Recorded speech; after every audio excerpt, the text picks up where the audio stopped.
All right, everyone, let's go blue. We have a surprise here tonight on a Wednesday night. We are on the verge of the holiday season, or should I say, the holiday season is upon us.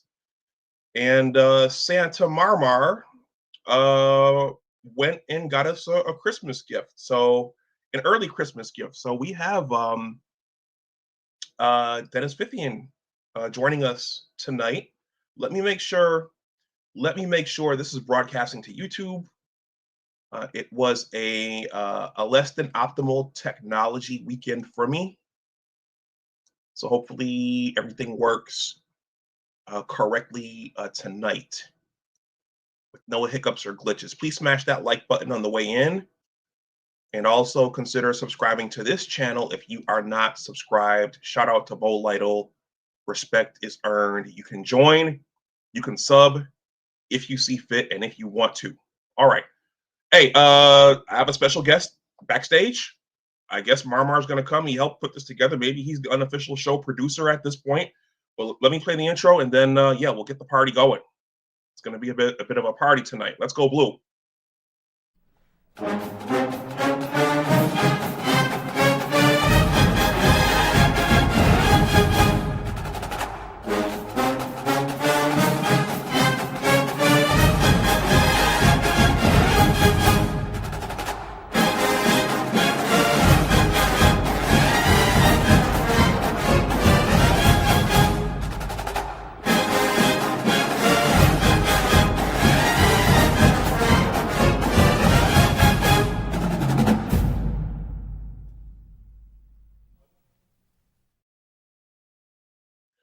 All right, everyone, welcome back to Big Discussions 76 Sports.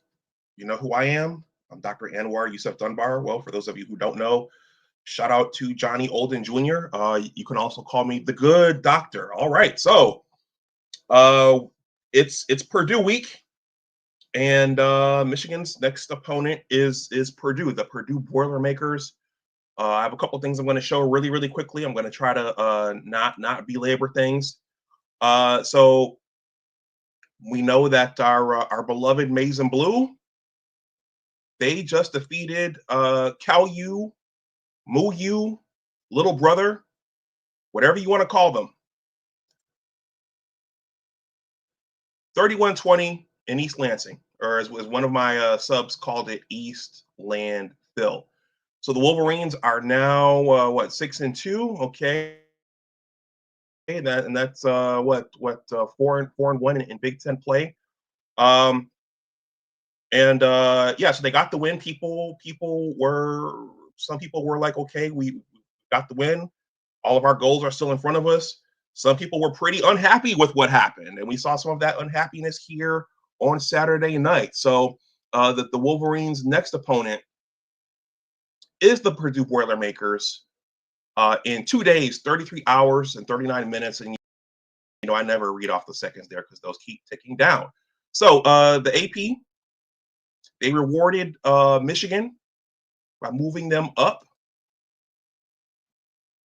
4 spots, a measly 4 spots. But maybe if they had beaten Michigan State, maybe if they had beaten Cal U more handily, maybe they would have been rewarded with more spots. All right, let's see. I'm waiting for my technology here. This is supposed to be projecting. Get rid of that. There it is. So they rewarded Michigan by moving them up 4 points, 4 spots in the rankings. Now that's doing something, so we can't see it. Donate to the Associated Press. Okay. All right. We'll just move on past that loading accessibility mode. I think you guys will take my word for it and move Michigan up to number 21, number 20, I believe. So let's get rid of that. And then I'm going to give the prediction here so we can move this thing along. And right now, I believe Purdue was in last place in the Big Ten. And so right now, Michigan is picked to beat Purdue by 3 touchdowns. So they are picked to defeat the Boilermakers by 21 points. So nobody is really looking at this game. I am a fan, in addition to being a fan of Dennis and Scar. I do watch Sam and his guests, Shoelaces, Vance Bedford. I have a new Vance Bedford and Sam Webb drop here for you guys. And they said something interesting. Vance said something interesting about the Northwestern game. Yeah, Vance, listen to you on Tuesdays is akin to my commitment to going to church on Sunday. You like church, Vance. You like a pastor. You know, preaching to your flock. Vance was of the opinion that, you beat Purdue, so what? Easy game. But Vance was concerned about next week's, well, after the bye, the Northwestern game. That doesn't sound like that's going to be a gimme. So this one should be relatively simple. Michigan should be able to pull away. And the big question is, if they pull away and win this one decisively, what are they going to do in the next game against the Northwestern Wildcats, where the game is going to be at Wrigley Field? We'll ask Dennis if he's going to go to that game. Before I bring Dennis up, a quick word, since Marmar helped put this together. A quick word from Marmar's favorite coach. That's a joke, Sharon Moore. Yeah, I mean, you go back to last week, thought tackling was outstanding. And, one of the things we really hit on beginning of the week was speed and space. Tackling their speed and space. We didn't do a good job of that. And then Sharon and his blue jacket, speed and space. We got to do a better tackling. We'll fix it. All right. I'm going to bring Dennis up. Before I bring Dennis up, things got a little testy here on Saturday night after that Michigan State win. Some people were happy. We have a very, very intriguing fan base. Half the fan base is glass half full. The other half is glass half empty. All right. Things got a little testy on Saturday night. It was late. Marmar brought in a few 4-letter and 5-letter words. And Halloween is coming up. So Marmar inspired me to get a couple of props here. So I have my Big Ten officials hat here. I've got my Maze whistle. All right. So if any 4 or 5-letter words happen on my panel, I'm blowing the whistle. I'm throwing a flag. And any offenders are going into timeout. So that's the new policy here. So with that, everyone, a little humor here. It's a sports channel. There's a lot going on in the world. We're supposed to have fun here. With that, let me bring up Dennis Fithian, a true Michigan insider, someone I followed daily when I was a student at the University of Michigan. And let's hear what he has to say about the season, the legal stuff, Michigan's prospects for getting into the playoff, Michigan's prospects for beating the world famous Ohio State Buckeyes. Shout out to Gus Johnson. And we'll see where this goes. Let's welcome back Dennis Fithian. Good afternoon. Good afternoon. Good evening. That's right. Good evening. All right. Around Ann Arbor and in Michigan. I say good afternoon because that used to be my shout out at the beginning. It's good to be with you, Anwar. Oh man, Dennis, those were some of the funnest days of my life, man. Graduate school was hard, but that 3:00 show, and I gushed over Dennis and his 3:00 show the last time Dennis was here, but literally, radio turned on at 3:00, and we were laughing with you guys and Special K and D and Marcus and Linda, and it was righteous. It was holy. Well, I got to tell you, I just saw this week on social media that Special K Kennedy, he is taken over as a coach in Ypsilanti for basketball. So I might have to go out there and sit in the stand and start yelling at him. The fastest man in Ann Arbor's now a coach. Special K is going to coach? That's right. I think the JV team in Ypsilanti. Okay, so, yeah. All right. Well, I'm sure he can give a motivational speech. The favorite drop. My favorite drop was the "Don't call me Buckeye Joe." That was. I love that one. Okay. Well, I want to jump in. I got to disagree with the Reverend Bedford. Talking about watch out for Northwestern and everything else. Look, we can start. He's not worried about Purdue, but he's worried about Northwestern.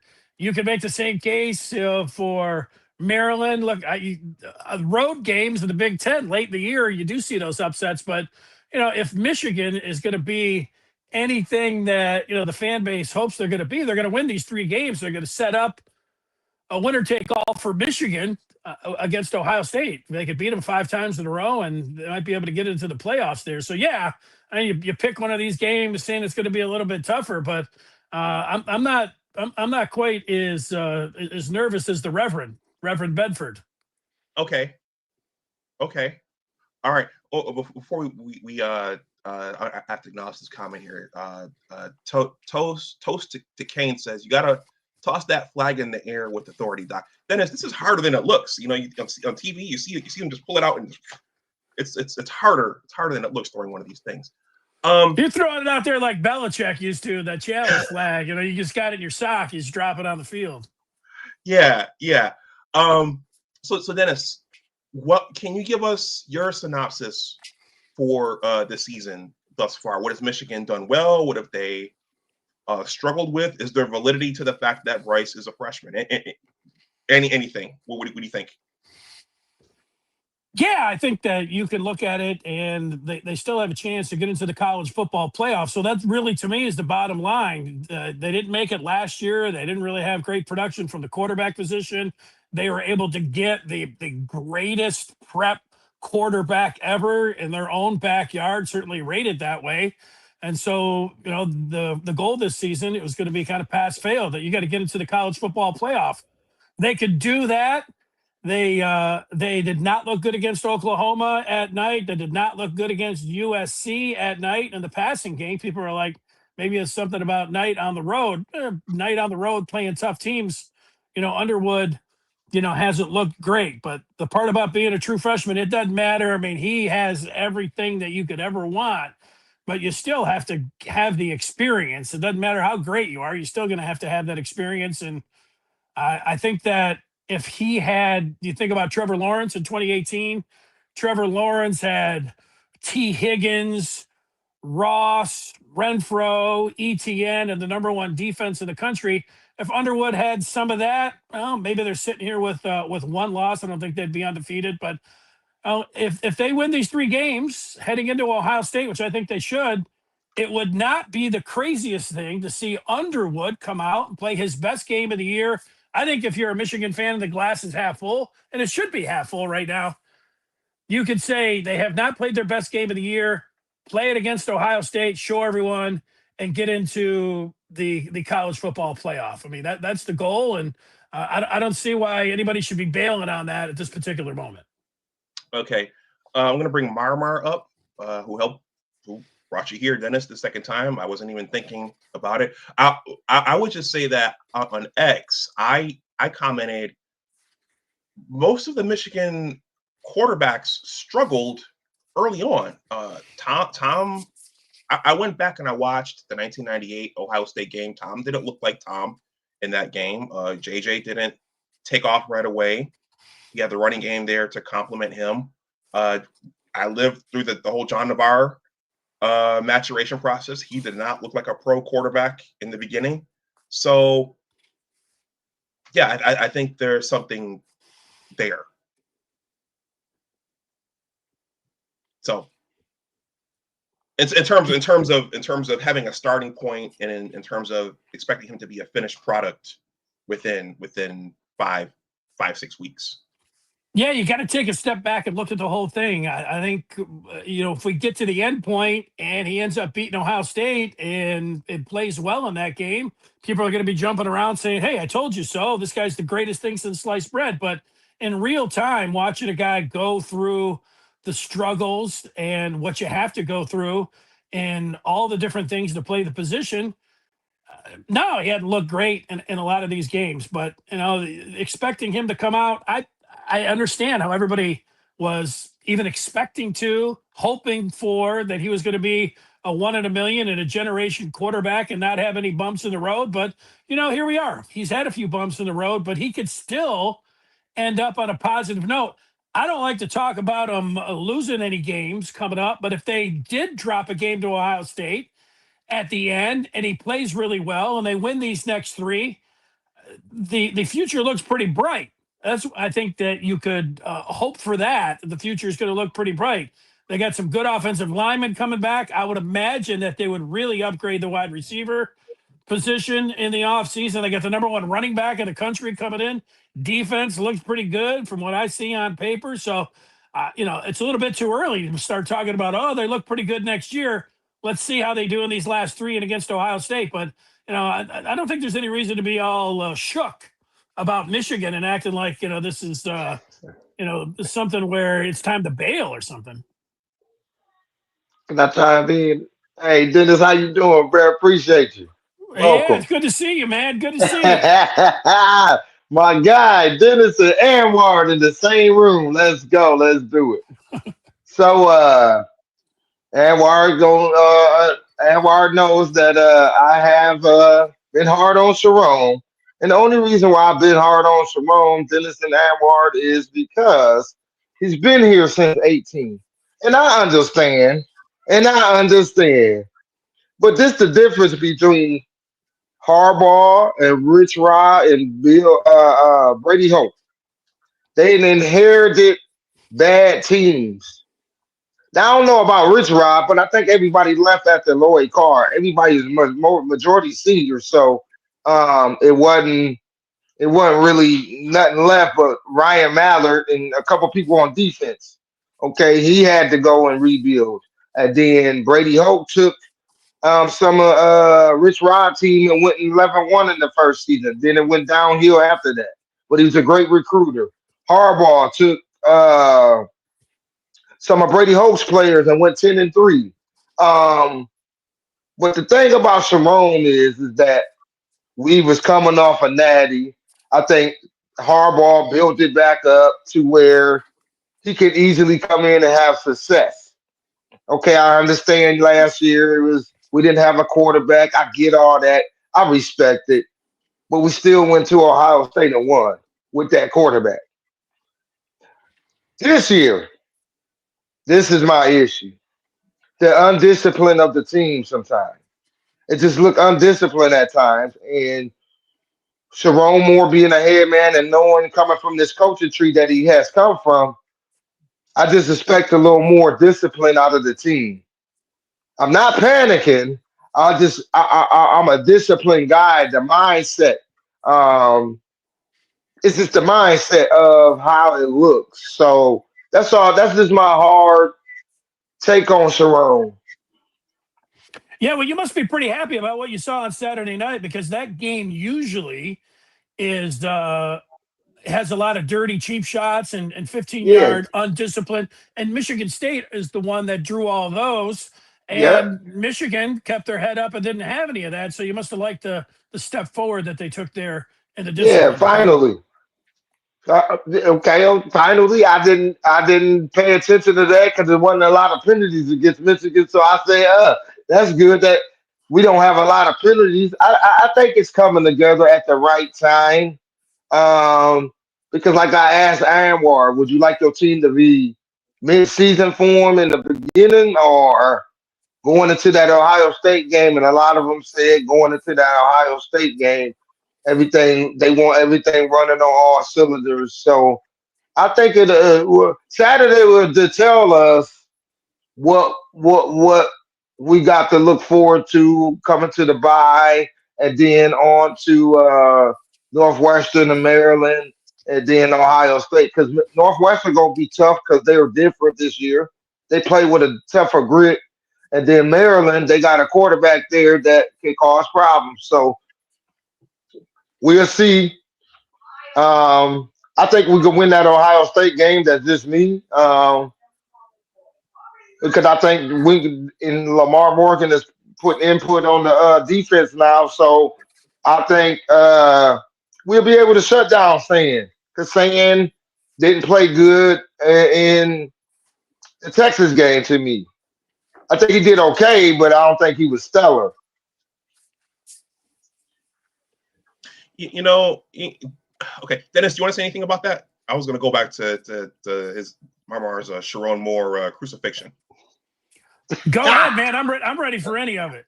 Let's go. Hey, Sharon hey, Rose on the correct. third Hey, day. Dennis. Rose on the third day. Hey, Dennis, correct me when I'm wrong. You know what I'm saying? No, Marmar. I was just gonna say, I'm a scientist. So you got to think, okay, how much of the offensive production went after team 144? Okay, you had two Joe Moore winning offensive lines, or two Joe Moore award-winning offensive lines. Those guys go. You have JJ was a 5-star, right? Was it 4-star or 5-star? Yep. Okay. 5-star. He goes 5-star. He goes. Jesse Mentor goes. Ben Herbert goes. So, a major part of that major parts of that program left.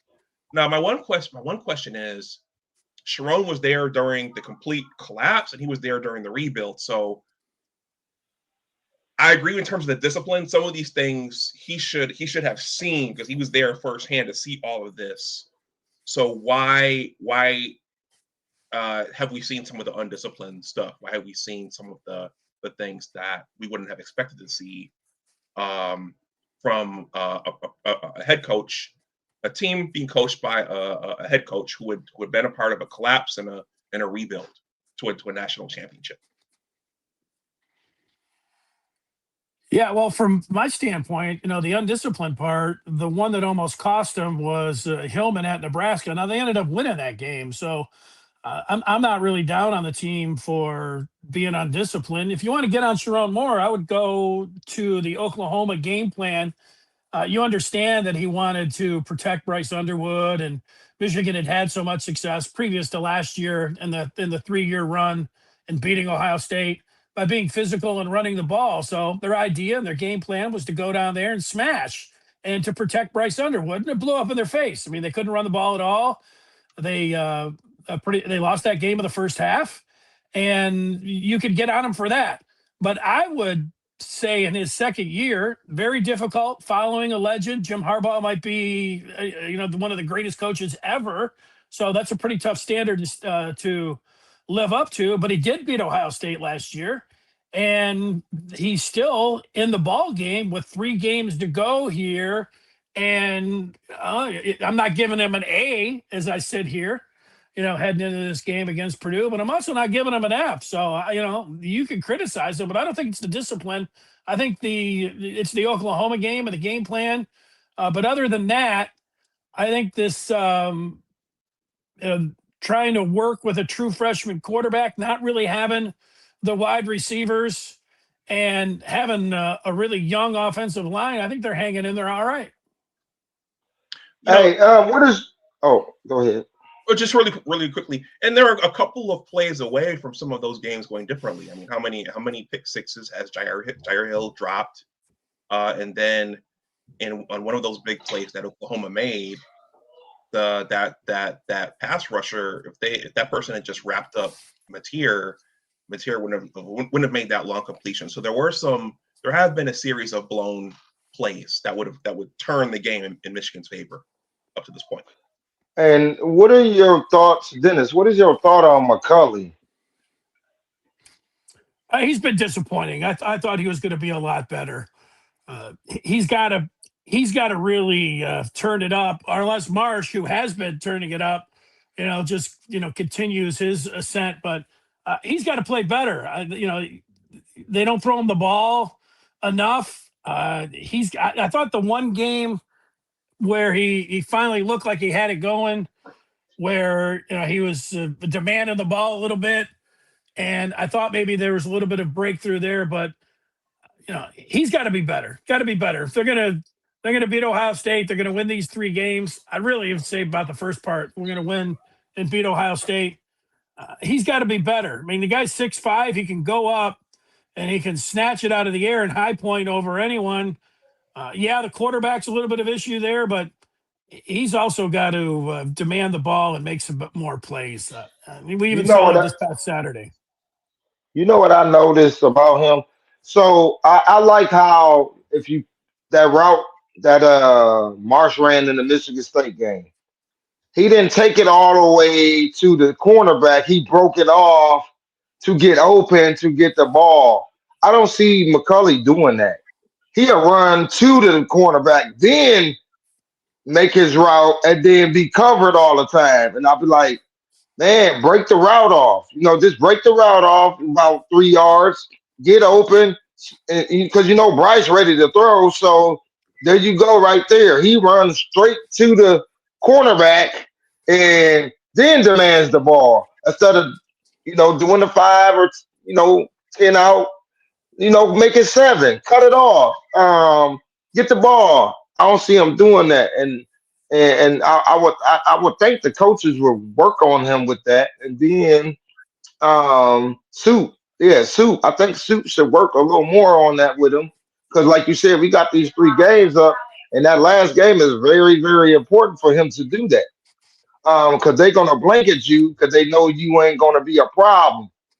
And then another thing I want to ask you, Samaj Morgan. Are they ever going to stop the Samaj Morgan experiment?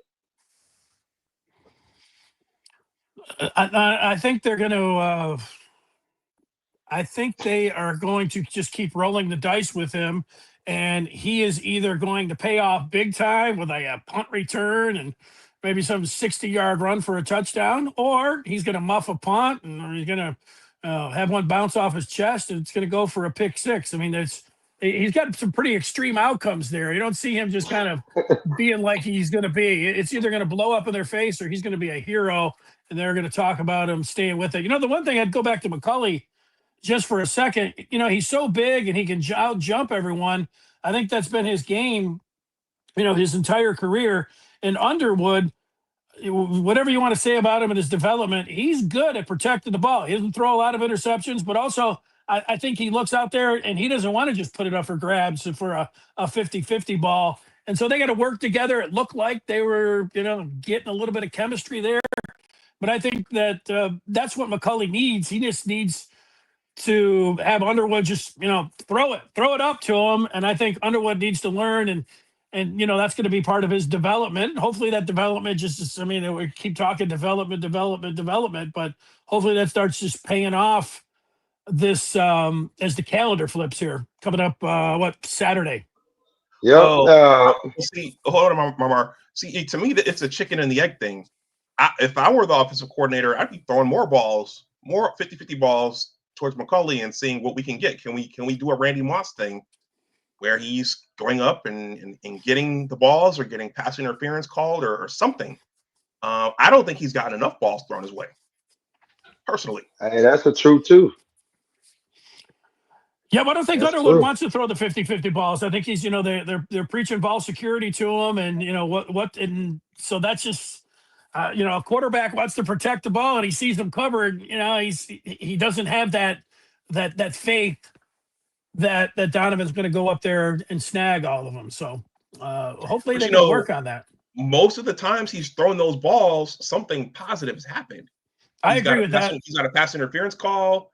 McCulley's gone up and got it. Something positive has happened most of the time when they've thrown those balls over there. Agreed. Any news on, since Justin Haynes is sitting out, are they going to use a little more Jasper Parker? I would like to see what he can do.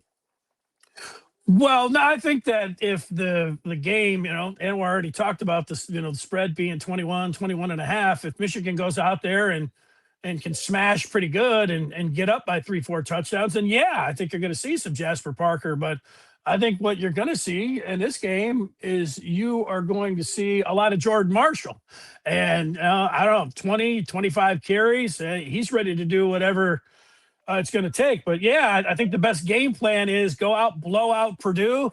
I mean, I wouldn't mind seeing Jaden Davis, in the second half. And I'd rather see Mikey King.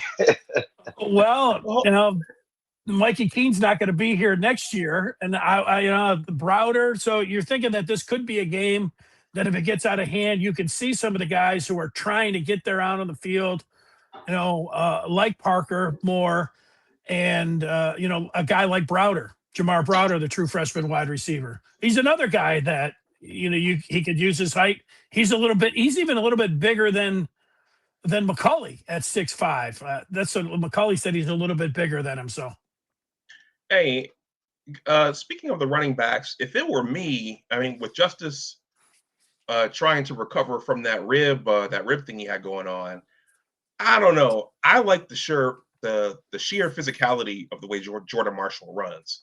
So I probably would have started Jordan Marshall last week. And I talked to George Marshall today. You did, Yeah, bro. that's my You guy. the Michigan insider yourself.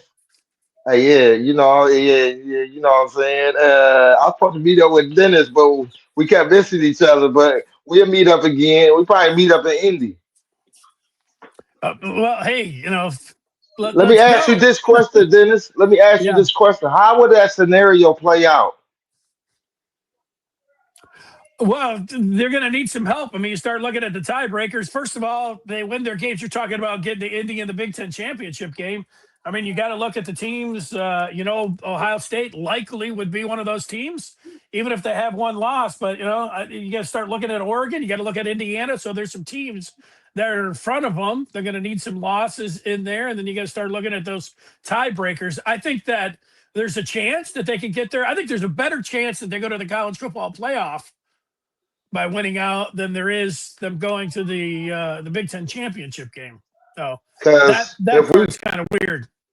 if we beat Ohio State, that means they lost one conference in the game. And then if Oregon take another L because nobody's saying they're gonna beat USC, um, then and if Michigan beats Ohio State, that means we'll get in over Ohio State, right? To Well, play Indiana. yeah, Because there you go. Indiana ain't got no more tough teams. Yeah, I mean, there's the scenario. It's out there. It's a little bit too early. I'm not much of a, I get it. Heather Dinich. This can happen. Let's see what happens. But yeah, I mean, when the game's out, to me, it's more about just winning these games and getting into the college football playoff. I mean, I'd like to see them go to Indianapolis and win the Big Ten championship, but I think the main goal is to get into the college football playoff. Now they can do both of those, which is fine, but let's see them. Let's see them win these these next four That'll games. I be think it's crazy. going to take care of itself. It's going to take care of itself. They'll either get to Indy or they'll get maybe a home game, playoff game in Ann Arbor, which I wouldn't mind seeing myself. Oh yeah, that's what we were talking about earlier, Dennis, about the playoff game that in Michigan Stadium. That would be wild. Playoff. Yeah, that would be. I'd like it. Hold on. Do I have that one queued up? Playoff. The playoff one. Yeah, the playoffs. Playoff. I got Diddley Poo. We couldn't do shit. We got our asses kicked. I don't think I have that one. Or maybe it's mixed in. Anyway, who is this? Keegan. Keegan says, thanks for coming on, Dennis. Yes, Dennis, thank you. Yeah, that's my guy Keegan. I just got off the phone with him about an hour ago. You're working the phones. Huh? You're working your sources. I'm born and raised in Michigan. I grew up in Pontiac, so you already know. Yeah, Marmar's he's become a connector / facilitator. I used to Grant Hill gave me a ride to school when I was in elementary. I know Joe Dubar's. I used to go to the Joe Dubar's field house out there in Dearborn, Sterling Heights. I don't remember where exactly at, but I know I used to go there. I met Chris Webber at a pager store. I know Rick Mahorn, all the old Pistons. I used to know Allen Houston. I know Johnny Morton. I know Tommy Boyd. I met Barry Sanders. I used to go to the Pontiac Silverdome all the time. Yeah, man, I'm Michigan made for real. Well, Marmar, it pales in comparison for me. I can only say I met Dave Boss at Sam's Club on Ellsworth when I was a student. And I ran into Jalen Rose in Detroit Metro Airport one time. That's cool. Yeah. So let's go back. So Marmar is projecting the playoff field. The tight ends. What's going on with Marlon Klein? Why didn't they play Zach Marshall and Tonelli more in Michigan State? I think against who do we play before Washington. With Tonelli and Zach Marshall running around, to me that looked like Michigan football again with those tight ends. And I don't know what's going on with Klein, but he doesn't look like something's off. Well, the thing about Klein, I mean, he's had an ankle injury, but he's the best. He's their best blocking tight end, and Okay. they love the run game. And so Okay. he graded out fantastic in the run game. I mean, he had one catch for 4 yards. I get it. You know, you play your third and fourth string tight ends and Tonelli and Marshall, and they go out there and they just go off. Everybody's like, oh, we're going to see these guys again. But Klein's, you know, they were talking about they think he's the best online blocker in all of college football. So I mean, he's fantastic. I don't know if he's the best, you know, online blocker than in college football, but he's really good. And obviously, they started having some success there in the second half, and whether it was Sharon just saying, "Let's just keep pounding the rock" or whatever it was, but they weren't going to take Klein out. They weren't going to be throwing too much to the, you know, to the tight ends. It was all about just, you know, running the ball and winning the ball game that way. That was Okay. it. Now, apparently, Bryce did miss Klein when he was wide open downfield, and I'll say, you know what, I like seeing those black and blue games. I like seeing Michigan pound the other team into dust. I mean, I know people want to see the ball flying around, but I rather enjoy those types of games myself. Well, I want to see Underwood look great. I mean, he's looked great. He looked great against, you know, New Mexico and CMU, and you know, he had his best game against Washington. His completion percentage was way up there, and you were thinking, "Oh, he's going." And I thought he should have been able to tear up Michigan State in the air. So it was a little bit disappointing where he's getting the snap and he seemed like he's rolling out a little bit too quick. I know he's got a lot of different things on his plate, and a lot of different things he's got to work on, but you know, I think you want when you're thinking that you could be a college football playoff team, and you're thinking that you could beat Ohio State. I know that they didn't have a quarterback last year, which is crazy, and they beat them. But you would think that you would need to have that passing game. They're not going to beat them with under 100 yards this year. I don't think that would be pretty crazy. You know, maybe lightning can strike twice. I don't know. I do have to say something. My phone, I don't know how long it's going to last. About 10 minutes ago, it said I was down to 10%. So if I'm out, I'm out. You know, that's going to be it. Okay. Appreciate you coming, Dennis. I appreciate it. Thank you. You know, I'll check the show out tomorrow and everything. And yeah, man, so I work for Kid Rig, Dr. Pepper, and my cell district manager, his name is Barry. He's the one that sits the recruits at the game. So if you ever want to go holler at him during the game, his name is Barry. He stands right next to the stairs, right behind the bench, and right where the recruits sit. So that's my guy. He the one that got me the picture with Jason Avant. Tell him to hook me up with some Keurig. That's what I want. I don't know about the Dr. Pepper. Hey, next time I come up there, cause I work in the warehouse, so we pick this. We pick stuff like this. RC, all the connect. That's old school. Yeah, I drink every day. I do want to say, I got time for some quick hitters, but I have this right in front of me is there you go. The book by Anwar Dunbar, A Western New York Basketball Story. I have been enjoying it. I got to tell you, as somebody who, you know, played high school basketball myself, it's my favorite game to play. I love it so much. We all love football, but man, basketball, I can sit around and talk about. I really love the game. And reading about Anwar growing up and his steps and learning the game out on the playground, and then going in through junior high, his family helping him, and how he developed his game. I have stopped at least 4 or 5 times. I'll read, and the next thing you know, I'm over here daydreaming about, man, I kind of remember, you know, who taught me a drop step, you know, and things like that, what people were saying about. So I encourage anybody that's a big basketball, it's like junkie, big basketball fan, go ahead and pick that book up. It's a fun read. I am. I'm a big basketball. We play Monday we play on Monday. Oh yeah, what kind of game you have? No, I'm saying Michigan plays Monday. Oh, Michigan. I thought you were talking about your game that you're out there running. I'll ball both of y'all up right now. You know what I'm saying? We can step on the court any day. I'll ball both of you up. Hey, Mark, Yeah, and I think Dennis, you could probably attest to this as well.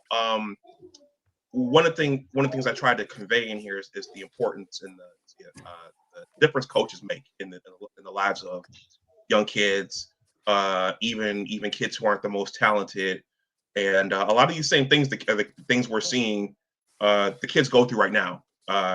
Some kids need more discipline. Some kids, are phenoms right away, and the hard part is just getting them all to play together to get wins. So you learn a lot through sports, and yeah, thank you for that. Thank you for that endorsement, Dennis.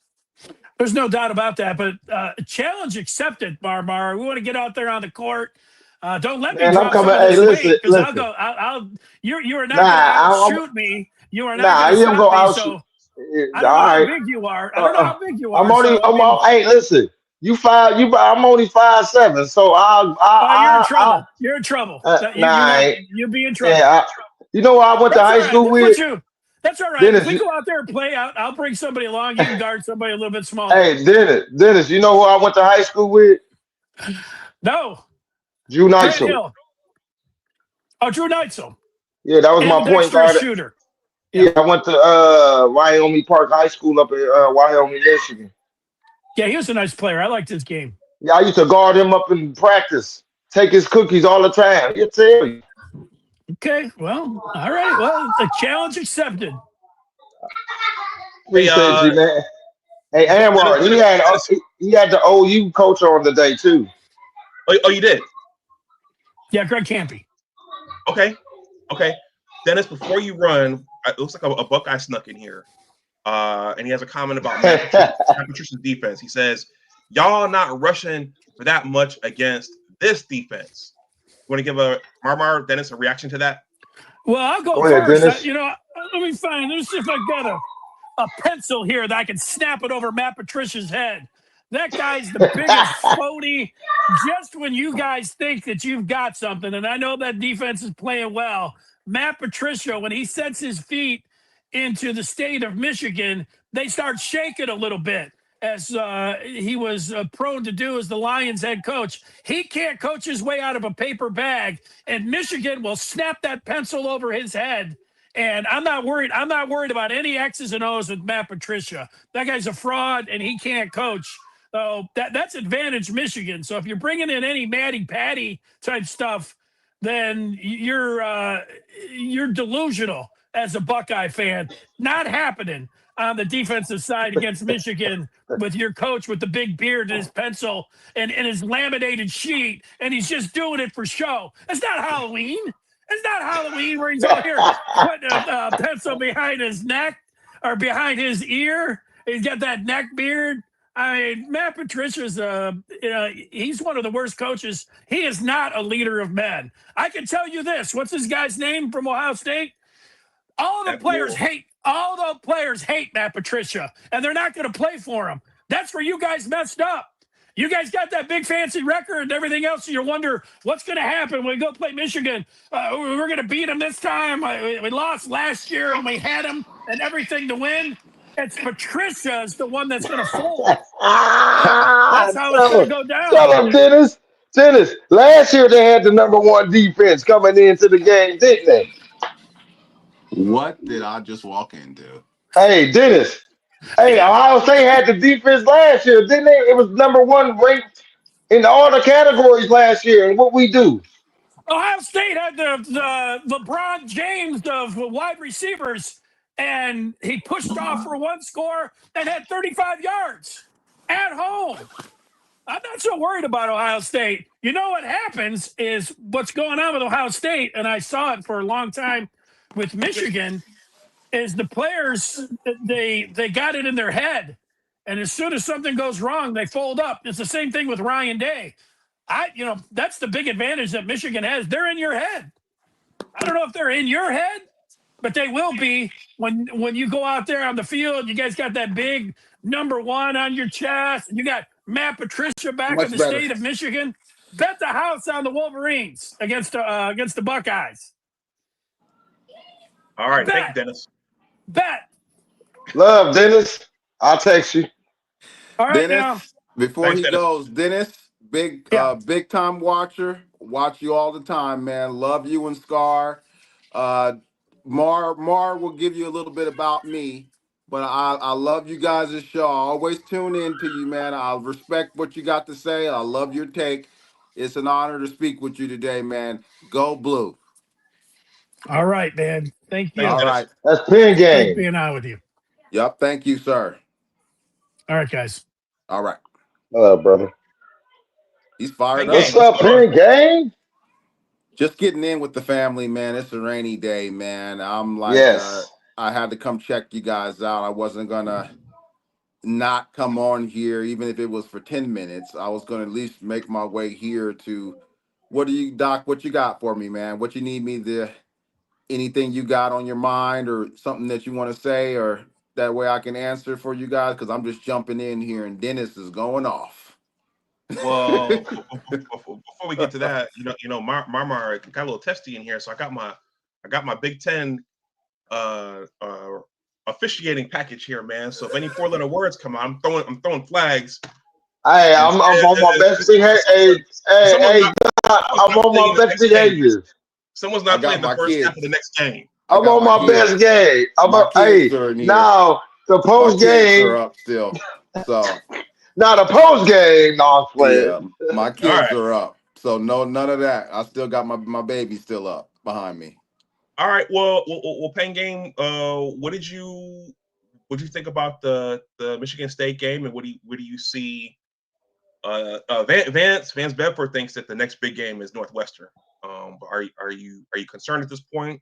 What do you think they need I to work think we on? need to keep an eye on Purdue, man. Only reason I've been doing research about this. This is not just me saying this because it sounds good or it's cliche or whatever.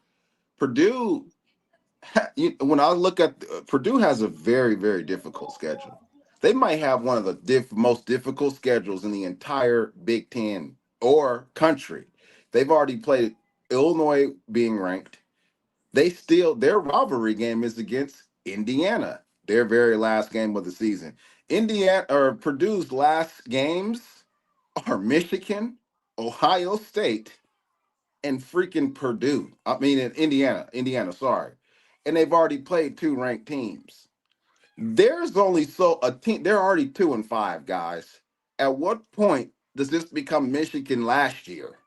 We don't got nothing to lose. We need to improve. They're gonna beat somebody on their schedule coming up. People bet they're watch out for Purdue. The bottom has not fallen out on that team yet. They will win one out of the three. And I hope we're not taking them for a joke, because we are not good in the front runner seat. Not saying that we won't win this game this week, but I'm just answering Coach Bedford. I've listened to him a lot too, and I love Coach Bedford's takes and stuff. That's my guy. Tweet with him a lot on X. Northwestern is the better team as far as execution and what they've already done, how they played. They've gotten bigger wins, of course. So I get it. They definitely are a formidable opponent. We will be playing them on a neutral field out, and I think Ohio State played there last year. Um, that coach is a fiery coach too. So I would agree with that. I just believe that Purdue, we need to take care of business each game with the way we are put together with these 22 freshmen. And I think with you have a young core, the message, which is what Coach Moore and everybody's saying inside Schembechler, one game at a time. And that's really how it goes when you got these young guys, because it's almost like they need to be graded each time, and they need to see it, and they need to know, and they're excited about it, and they're happy. And there's some guys that are going to be getting some playing time during that game. They want to get out there and put up some stats. So I don't think that Michigan is going to go out there with lackluster performance. I think we're going to take care of business. I actually believe that Maryland is going to be the tougher remaining game for us, due to it being the game before Ohio State. And that with a 15-0 team struggled going down there to College Park. when we had won the national championship, that team kind of struggled a little bit. We know JJ was injured after that Penn State game too, but I just say take care of business on everything that you got. Don't take anything for granted. Uh,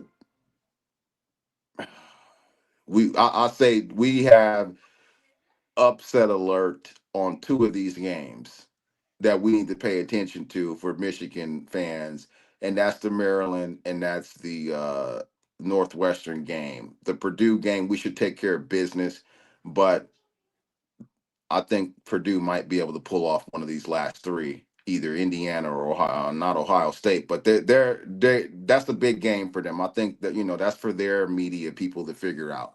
But that's it. I pretty much think Maryland is going to be the main one that I believe that's harder because you got Ohio State coming up. But I would like to see them go out there against everyone that's remaining during this bye week approaching after this one and really tune in and build solid game plan and go out there and get the win. Okay. We've been joined by Keegan. Yeah, My what's up, guys guys? all in one video. Man, what a day.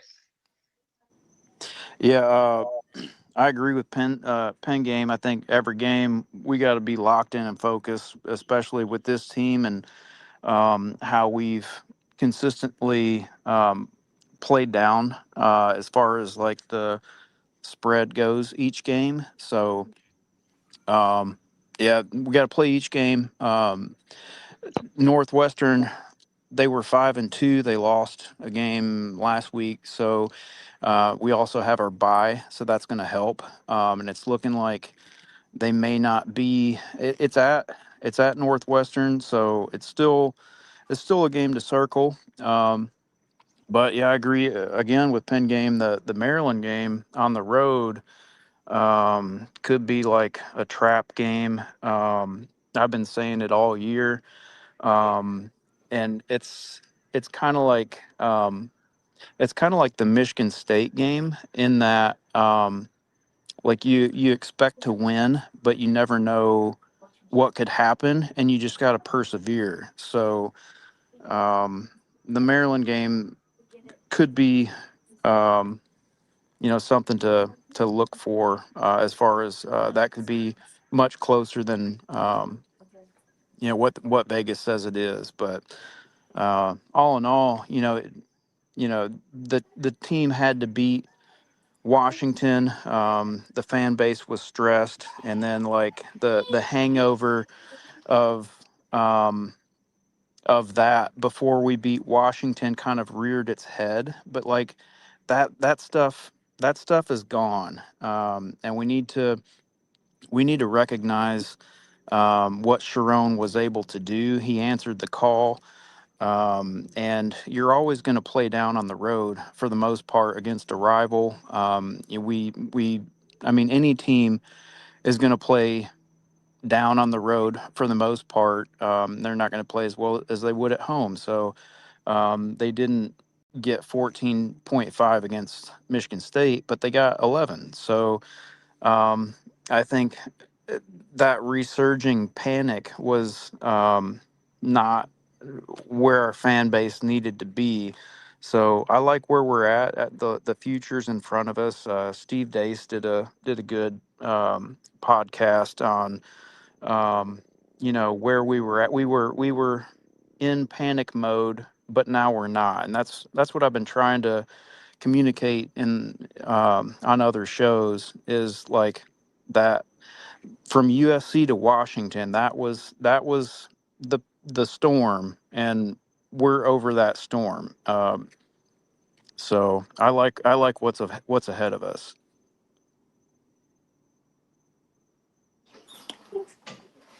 That's right. And Doc, that game was Washington. That's the game I forgot, Doc. Okay. With Purdue, they got a hell they got a very tough they got a very tough four. They got to play Michigan, Michigan, Ohio State, Washington, and Indiana. That is Purdue's last four games. They have no bye, guys. That is a tough freaking schedule. It They is. they have to go into this week. Think if that was in Michigan, we would be like, oh man, we got to win. We would be like, okay, 3 out of the 4.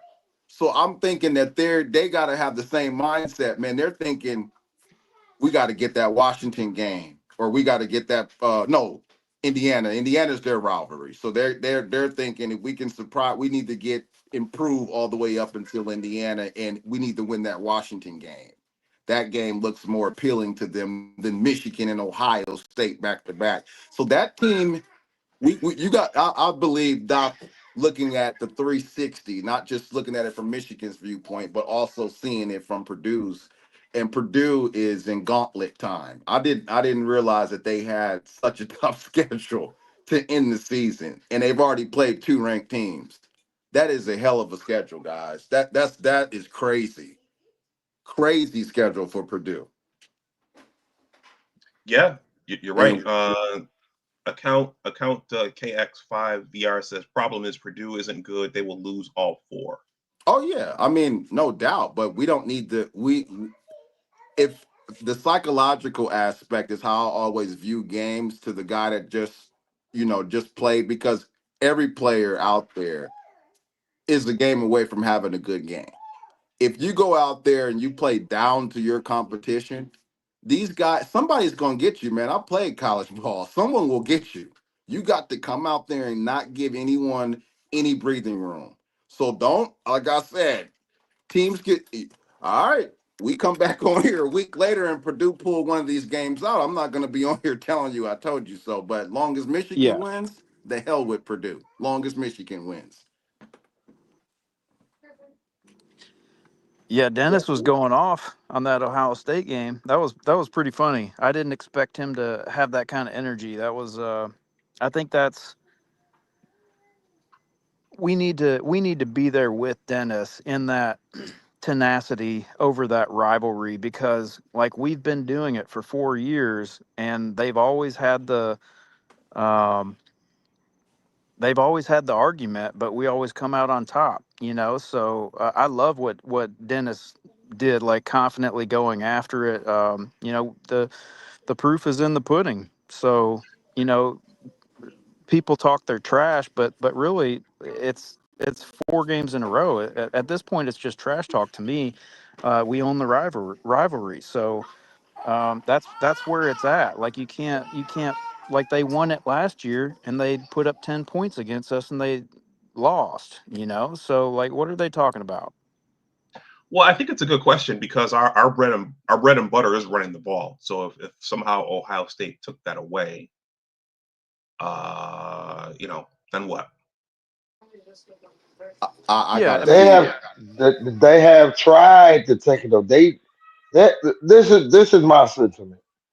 They had every opportunity was last year to obliterate Michigan, to set us back. Because that loss, we would have understood the loss because of what we lost prior.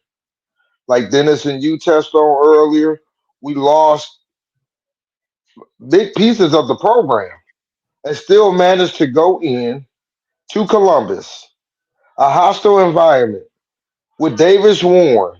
They call him Make a Wish Warren. I call him Buckeye Killer Warren. And to go in here to throw 62 yards passing and put the run game on the back of Mullins, and then the other Buckeye killer, O'Leary, with the best catch of the game, and then Davis Warren takes it up for a first down when he see that hole open up, that offensive line open up that hole, and he seen daylight and he took it. First down. Yeah, that pick that he threw to Jack Sawyer and Gus Johnson had a conniption. And we still managed to not let them cross the 50. And if you go rewatch that game, they didn't cross the 50 a lot in that game. And they had the better team. They got the better team this year. But guess what? Michigan is prepared for that game every year now. Every year. They could be a down season, and I guarantee it, Michigan will show up to that game. Yeah, the trend sort of supersedes the analysis. So I don't understand why people write that game off. And I know like people like logically evaluate these games, and I know Vegas is never going to give us the advantage, and you might get a random Josh Pate that gives us um the win, but you know it's going to be the same thing every year. They're not going to do it when it comes down to the game. They're not going to do it. They're going to go with what's on paper, and like they're not going to look at the trend. It happens every year. So what we got here? J.R. Moore says it's Matt Patricia. He's playing that same boring defense he played at Detroit. Only difference is he doesn't have to play the same level of competition week to week. Chip and Bryce can pick them apart. Okay. Well, I mean, I'm not doubting That's that a that can happen. I that's just a good came into the. Go ahead, Mark. point. No, I'm I just just saying that's a good point. he is It's bringing good. up a good point, but if we have Bryce a little bit more, we've spoken about this before, Doc, on previous episodes. If Bryce maturation of his development is a little bit further than where it is now, it's getting there. But if that is on the table before during the Ohio State game, we have a chance to win the game. We're at home. We don't pay attention to this talent thing at Michigan.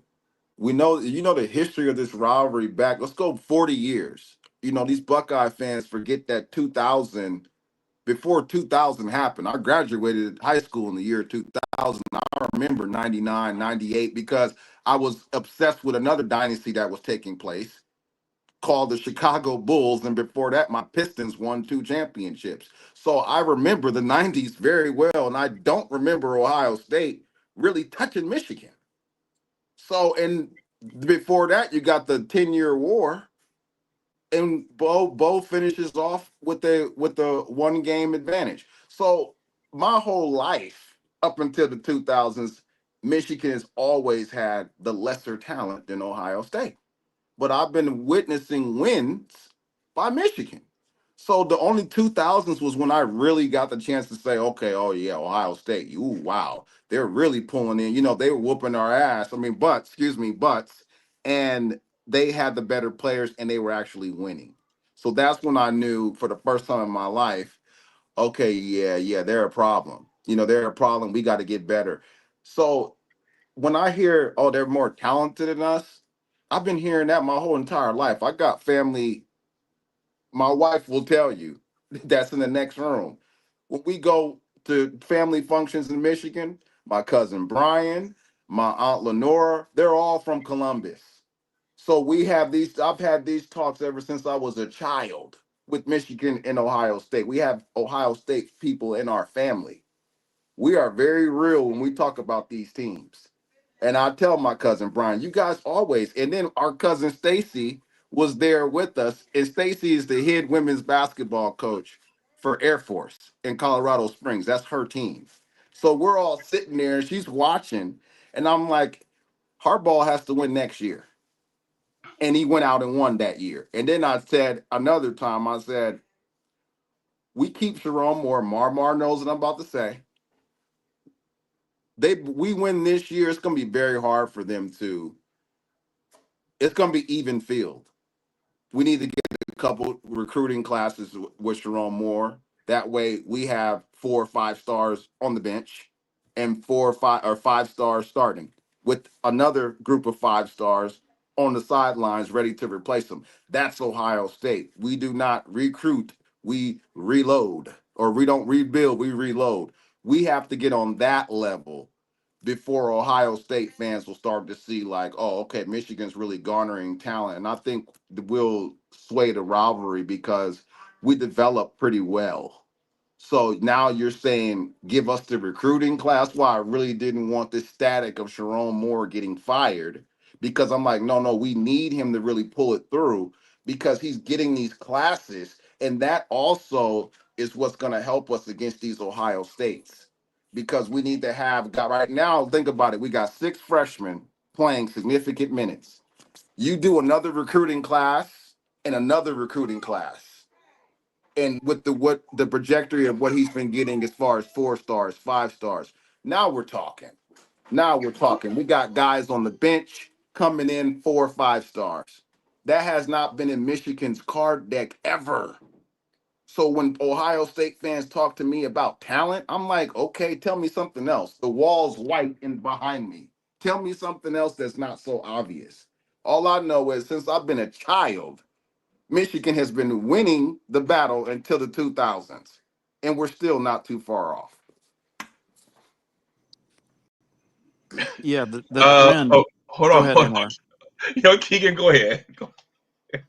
Well, I mean, as far as the rivalry goes, the trend has been it's more about what Ohio State can't do than what Michigan can do. So it's not that like the points are invalid, and like when you're saying them now, it's not to like brush those under the table, but like what we've seen is a trend. Not saying that the former Michigan teams weren't great, but like a lot of the recent success has been that Ohio State can't play to their ability for whatever reason in those games, and you can point out different points that would make that the case. But the trend is that Ohio State has not been able to do what they want to do in those games. So I don't know.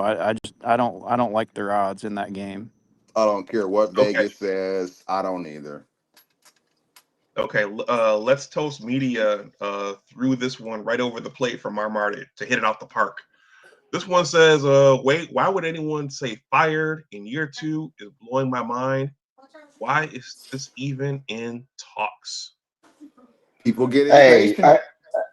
listen again. My sentiment was he's been there since 18. I understand it, but you got to understand we are in the NIL era.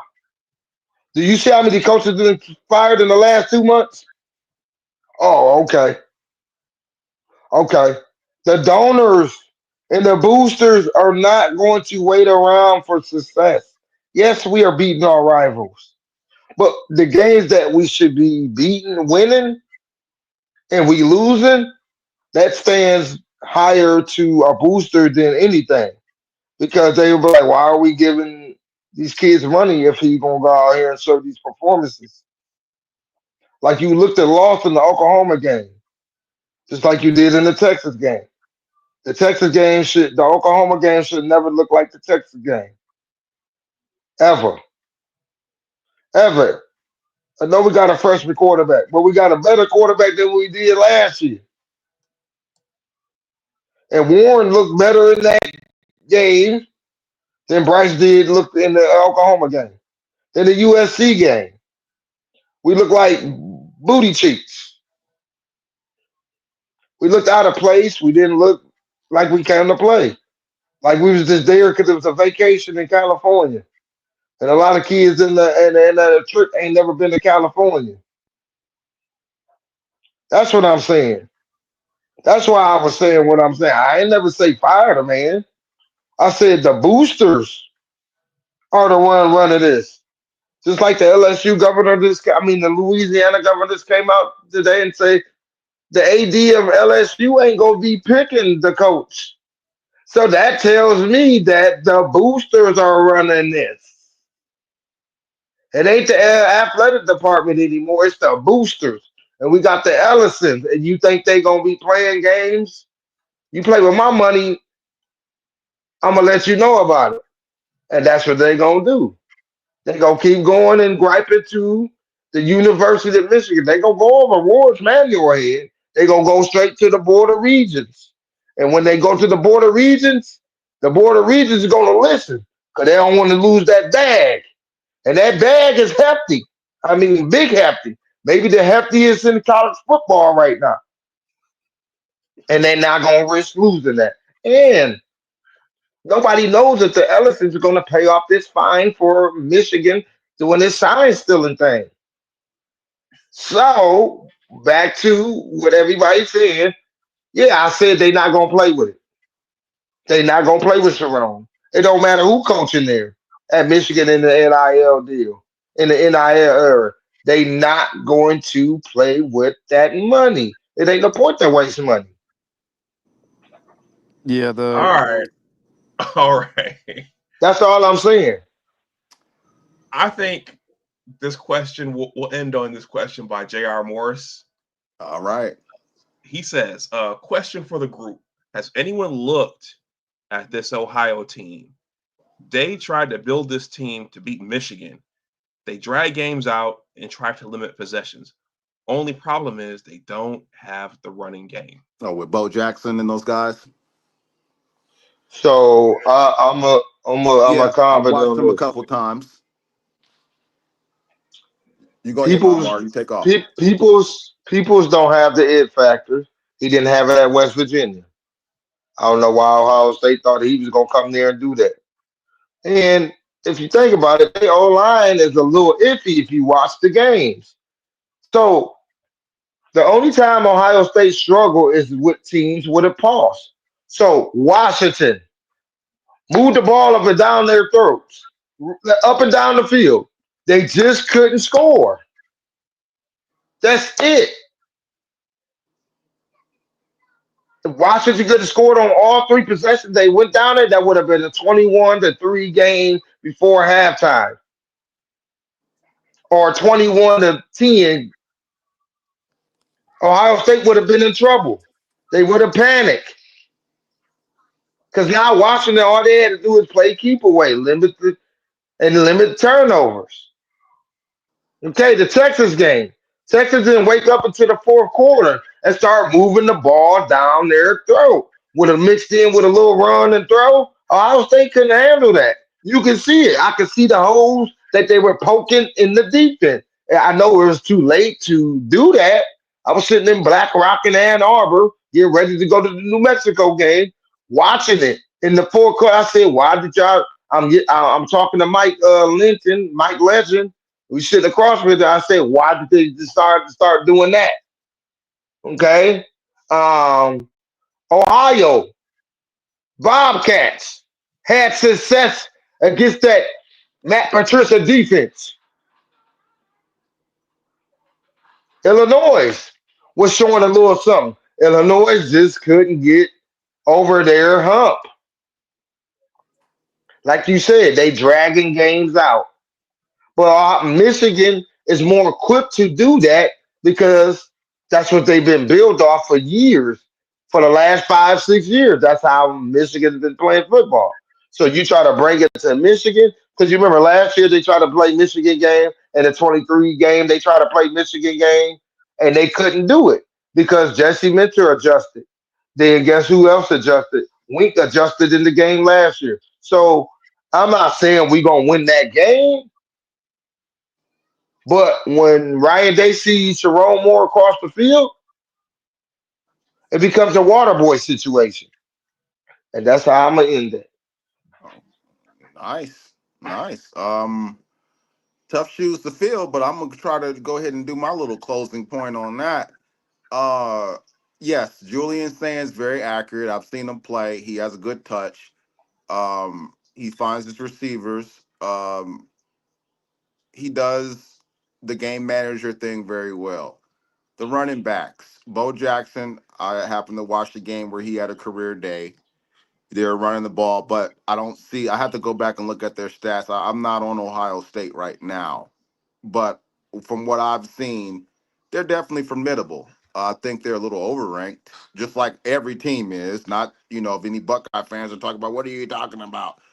Every team was overranked. Like, come on, y'all were already at the beginning. Y'all haven't had an opportunity to go down because you were already up so high and you won all your games. So you should be number one. But it's called de facto number one because you were already up so high and you beat Texas. Look at Texas.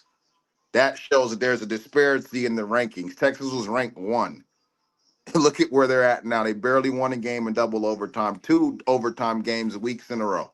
So you look at Ohio State and look at Michigan. What it boils down to is Michigan's going to have to do a little bit of man. And that's why you're seeing a lot of not the entire game, before Ohio State fans get happy. That's why you see Michigan working on a little bit of that now, because Michigan's working on ways to, well, we got Cole Sullivan injured. We got some things that we're working on with that line up front to try to get ready for Ohio State. And we need to get Barham going. So I'm seeing JR, Sugar Hill back there developing with that Zeke Berry. I think Michigan is going to definitely be a formidable opponent for Ohio State going forward. I think if whatever Wink has in the chamber and that running game, if Bryce has the type of game that he had against Michigan State, we still should be able to win this game if the defense is playing correctly. But if not, then that's why I said we need to see the masteration process of the offense. We need to be able to put up at least 30 points to beat these guys with our offense playing the way that they played so far. So we're looking at the 2023, 30-24-ish. We should shoot. That's where we need to live in that area, that space. This is for our victory. I'm not talking about for Ohio State's victory. I'm talking, what does Michigan need to do to win the game? And that is to definitely bump and run a little bit. Get physical with those receivers. Get those safeties playing right, not letting anything go over their head. Wink and them are already doing a little bit of this now. So that's why when you look at the only problem they have is the running game. Ohio State's running game, it's like, how can I say this nicely? You guys ever know something that's just not the original? Like the Silvers used to be back in the day. I know I'm really going back in the day now. Y'all Doc probably understand this. A lot of y'all youngsters don't. The Silvers was a group who had a family of more than five and tried to sound like the Jackson Five. But they're not quite the Jackson Five. They had some really dope records back in the day. I know because I'm hip hop and we sampled a lot of their records. Dope records, but they're not the Jackson Five. You can try to be like Michigan, but you can't be Michigan.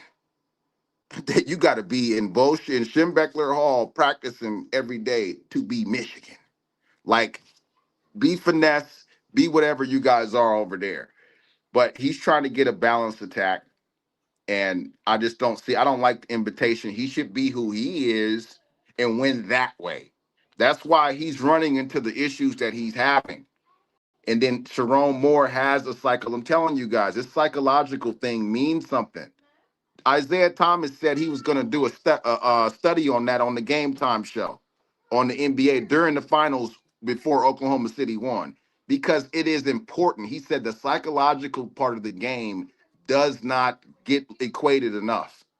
And I'm telling you guys, him trying to be like Michigan and then Sharon Moore smirking, knowing his game plan, I got to see it before I pick us to lose, and I'm leaving it at that. Yeah, I Okay, agree with that. Keegan? Yeah, I agree with that. So that's a fair question and a good thing to point out. But I would just like refer to like the coaching changes every year. It's like an identity issue. So they might try to like I have a problem with Ryan Day never accepting the responsibility and like next year's always going to be better. And so, like, I'm not saying that Ohio State can't win the playoff. Not saying that at all. But when it comes down to this specific game, like I'm looking at the trend, and it doesn't really matter what the strengths or weaknesses of the team are, so long as their coach isn't like in touch with their identity as a program, and it fluctuates every year as to like when it comes to that game, and they just haven't been able to um, show that product consistently. And it's always like, okay, well, we're going to change something for this game. Like last year, like their solution was to be more physical and run right into Mason Graham and uh, KG, Kenneth Grant. And so like there's a pattern of that inability to have that program identity. And Jim Harbaugh, like he established that identity the entire time. So like apples to apples, it is a concern that Sharon might go to more of a passing game and breaking away with the blueprint that was able to beat them. But like at the same time, like Ohio State under Ryan Day consistently shoots himself in the foot in that game. So whether we're better or not. So I look at that trend, and it's a great question that like the dynamics of a team could influence the result, but the trend over time is like it's kind of like the James Franklin thing. It's they have such a better team at Ohio State than James Franklin, but it's like it's similar in the regard to James Franklin. Like he's just going to blow that game. So that's the way I look at it. Um, you know, so that's what I got. All right. Thank you to J.R. Morris for the $10 super chat. He says, absolutely love this panel of people. You guys tell it real. Keep it up. All right. JR, appreciate you supporting Doc's channel, man, and definitely come back. We will. I know I'm not speaking for the other guys; they can speak for themselves. But I will definitely come back on here. So definitely keep tuning in. We're gonna keep shoot it straight for you, man. These guys hold no punches, and they're very good guys too. All right. Appreciate you, Pen Game. Yep, and I'm gonna go ahead and get off, Hey, can you guys. put up John's What's up? last comment about Wink? Okay. Oh, yeah, right there. Okay.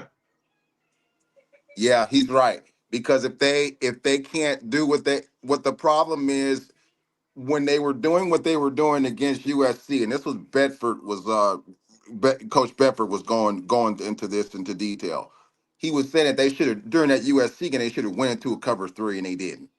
So he's got some validity in his statement there with saying that they need to go to cover three defense. I used to hate playing against cover two because that's bump and that's get you off as a receiver. They're bumping, jamming. They're jamming you before you can get through there. And that's you can beat that with a lot of short passes. Then you need to go to cover three. So he's on to something right there. All right. All right, gents. I'm going to go ahead and wind this down after go back to Me battle too, tomorrow. man. Appreciate it, Appreciate you, man. I Doc. appreciate all you guys, y'all support. Brothers. Love Like you guys. always, like, subscribe, and share. And, support Anwar's basketball book. Let's go. Go blue, guys. Go blue. See you at the post game. All right, Mama. Keep working your magic. Hey, we got a long day to wait again. So Well, the game is on Big Ten. It's at 7, so it starts at 7. They got to wait till 7:30, so it starts at 7. So it should be over by 10. yeah, this one should be over by 10. Yeah. All right, I'll see you then. All right. Bless you, Peace. brother. Thank you. All right. All right. Let's see. Jay. Yeah. Yeah. I'm gonna go ahead and I'm gonna take my flags and my maze whistle. I'm gonna wind the string down. Who is that? Let's toast. I see you over there trying to rile up trying to rile Marmar up. He said Let's Toast Media says Sharon is doing great. See that you're not right for that. All right, everybody, I'm gonna wrap the stream up. Yeah, so the game starts at 7. It's been listed as 7 on the Big Ten networks. If you don't have the Big Ten network, you got to go to Buffalo Wild Wings or else hope that somebody streams it on YouTube. And yeah, so it's another night game. This is the last night game of the season, unless Michigan makes the playoff and they have a night game like Ohio State did last year against Tennessee. Shout out to Marmar for rounding up the guys, rounding up Dennis 50 and getting Dennis to come.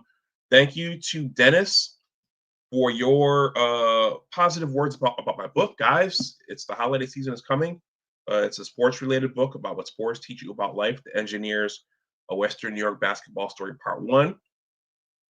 I won't give the whole sales pitch here, but consider getting yourselves a copy. For you guys, I will sell